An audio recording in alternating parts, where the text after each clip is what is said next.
साथियों नमस्कार। राष्ट्रीय उपलब्धि सर्वेक्षण 2021 के लिए लोक शिक्षण संचालनालय मध्य प्रदेश भोपाल द्वारा कक्षा 10 के विद्यार्थियों के लिए अभ्यास हेतु टेस्ट पेपर उपलब्ध कराए जाते हैं प्रत्येक विषय के लिए, जिससे कि एनएएस की परीक्षा में अच्छे से अच्छे अंक ला सकें और उनका पार्टिसिपेशन अच्छी तरीके से हो सके। तो आज के वीडियो में हम जानेंगे विज्ञान कक्षा 10 से संबंधित कंप्लीट सॉल्यूशन फुली एक्सप्लेनेशन के साथ इस वीडियो के माध्यम से हम सभी के साथ जुड़ेंगे। तो इस प्रश्न पत्र में कुल 60 प्रश्न हैं। इन प्रश्नों को करने के लिए हमें प्रत्येक विद्यार्थी को 120 मिनट का समय यानी 2 घंटे का समय देना है। प्रत्येक प्रश्न के 4 उत्तर दिए गए हैं।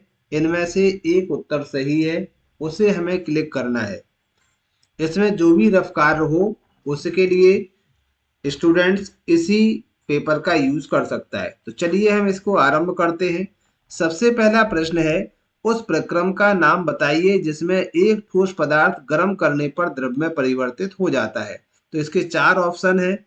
इसका ऑप्शन सही ऑप्शन है 3, संगलन। संगलन मीन्स गलना या पिघलना। तो ये गर्म करने पर कोई भी ठोस जो होता है वो द्रव में परिवर्तित हो जाता है, ये उसकी गुण या प्रकृति होती है। नेक्स्ट दूसरा क्वेश्चन हम देखते हैं। ये पीरियोडिक टेबल में कुछ एलिमेंट दिए गए हैं। उपरोक्त आवर्त सारणी में दिखाए गए तत्वों का धात्विक गुणधर्म का सही क्रम क्या है। मीन्स सबसे ज्यादा धात्विक कौन सा है, उससे कम, फिर उससे कम। तो इस टाइप से जो धात्विक क्रम का सही आंसर है वो है फर्स्ट, पोटेशियम, मैग्नीशियम, एल्यूमिनियम और बोरान। तो ये सही क्रम होगा, इसलिए इसका आंसर है फर्स्ट। नेक्स्ट क्वेश्चन है तीसरा। सोडा अम्ल अग्निशामक में सोडियम हाइड्रोजन कार्बोनेट का उपयोग होता है क्योंकि जब यह एक अम्ल के संपर्क में आता है तो उत्पन्न होता है। क्या उत्पन्न होता है? तो इसकी अभिक्रिया के कारण जो गैस उत्पन्न होती है वो होती है CO2 अर्थात कार्बन डाइऑक्साइड, इसलिए आंसर है इसका 3। नेक्स्ट क्वेश्चन 4 देखते हैं। अभिक्रिया CuOH प्लस H2, इससे जो अभिक्रिया होती है तो क्या बनता है? ऑक्सीकृत और अपचयित पदार्थ क्रमशः क्या है? तो इसमें जो ऑक्सीकृत पदार्थ और अपचयित, ऑक्सीकृत पदार्थ है इसमें H2 और अपचयित पदार्थ है इसमें CuO। ये अपचयित और ऑक्सीकृत है, इनसे बन जाता है Cu plus H2O, copper plus जल। तो ये इसमें अपचयित और ऑक्सीकृत पदार्थ है।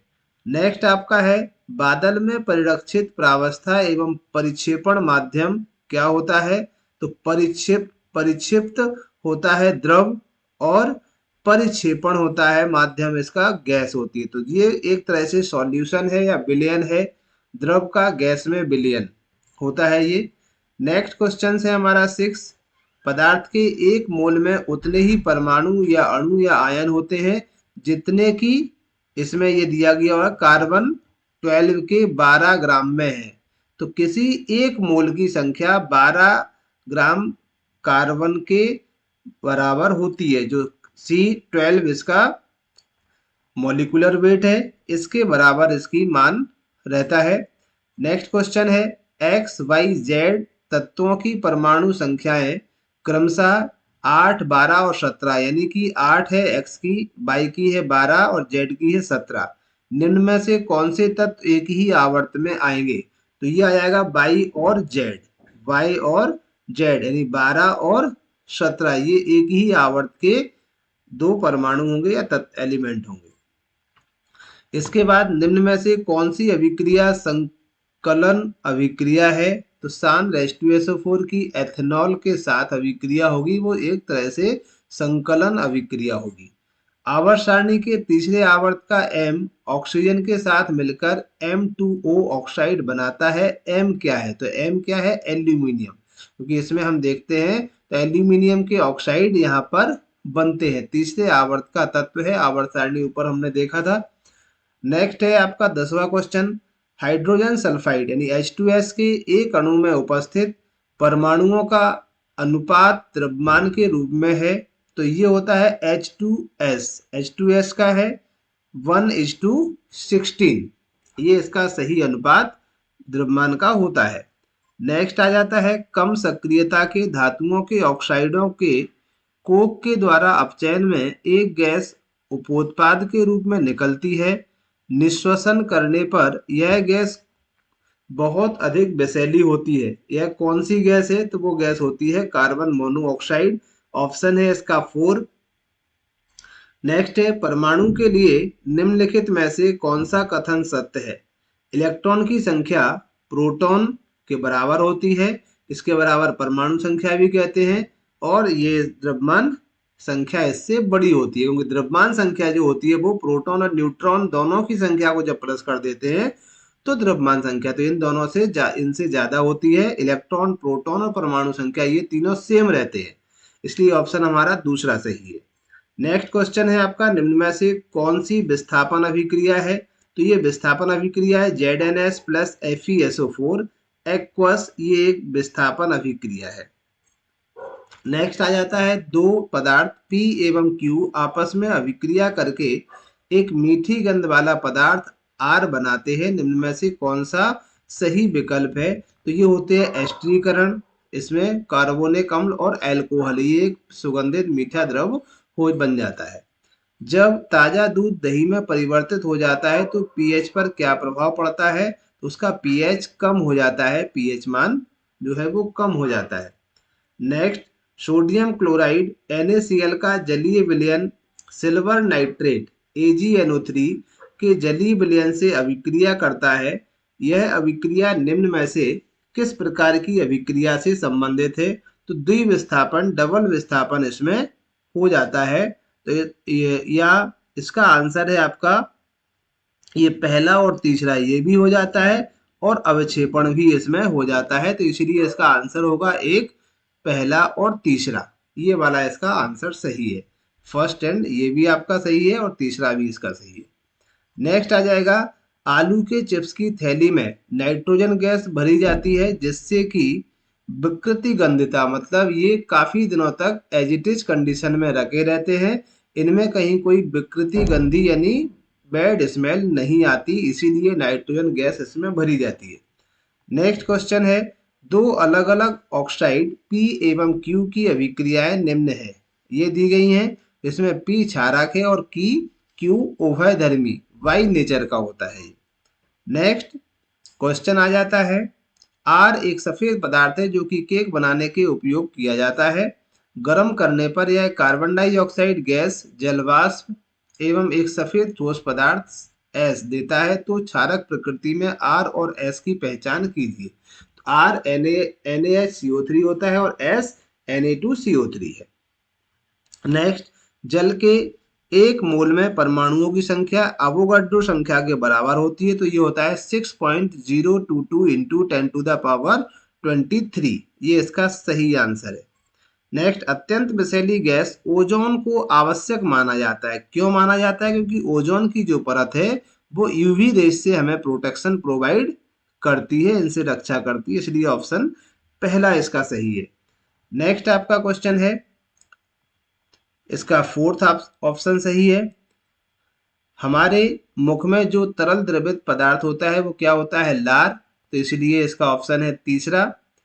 अग्नाशयक यानी पैनक्रियाटिक एंजाइम की पहचान कीजिए जो प्रोटीन के पाचन में सहायक होता है। तो प्रोटीन का पाचन करता है ट्रिप्सिन। मनुष्य का सामान्य प्रकुंचन और अनुशिथिलन द्रव दाब क्या होता है? तो हमारा जो बीपी होता है 120 Hg और 80, यानी अधिकतम 120 और न्यूनतम 80, ये एक स्वस्थ मनुष्य का बीपी होता है या ब्लड प्रेशर की माप होती है।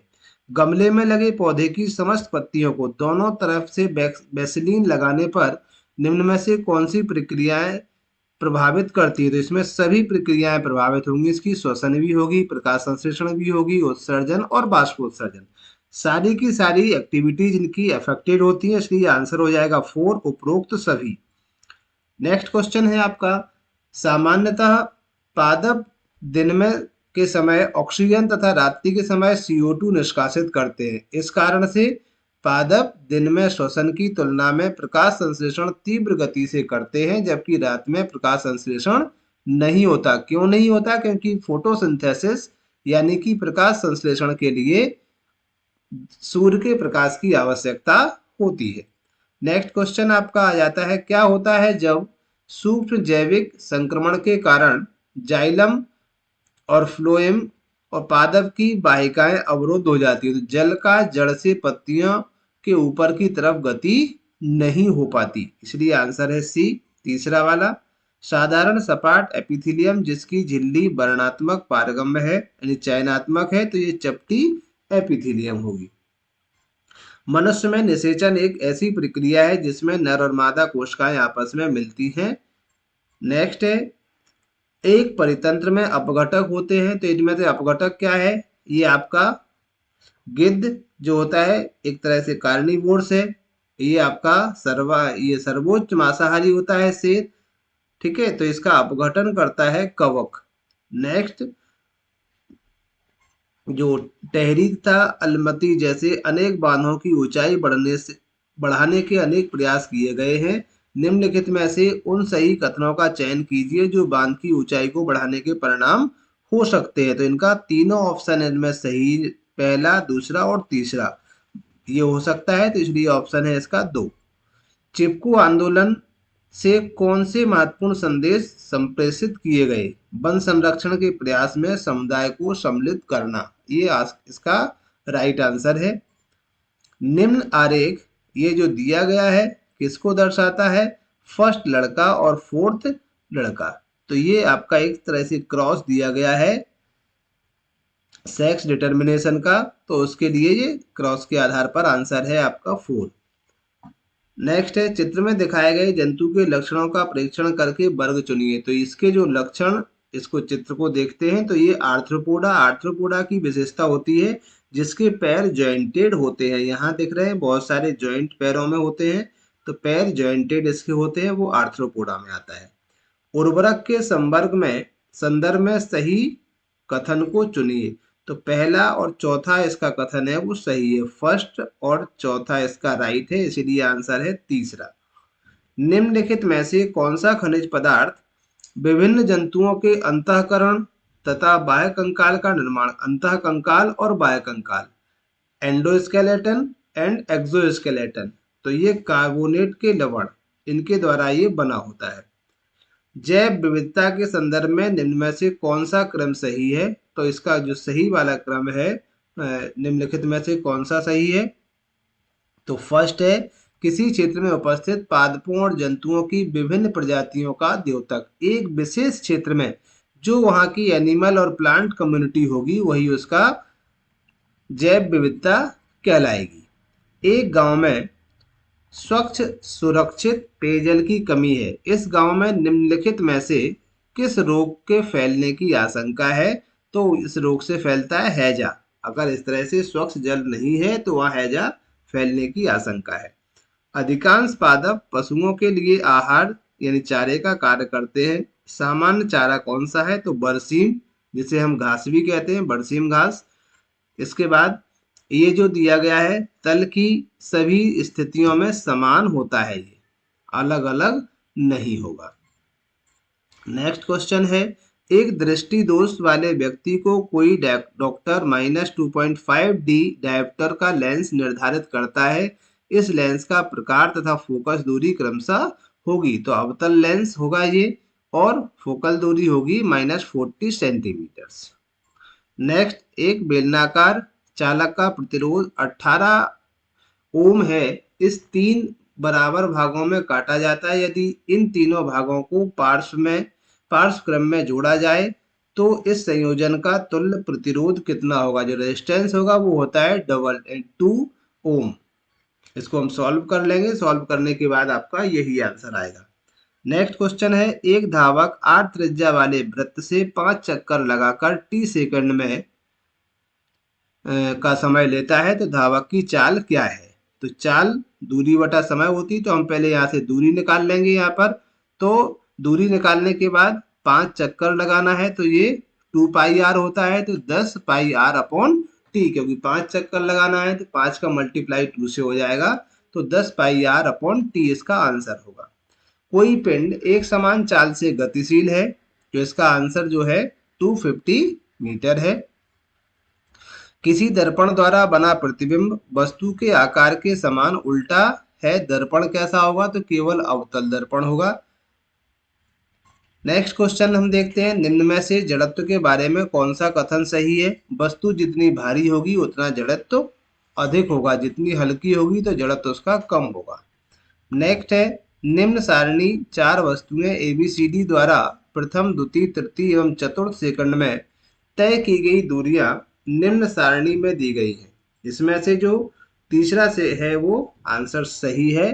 कौन सी वस्तु एक समान गति में है? 9, 16, 10 और ये, तो एक समान गति में है।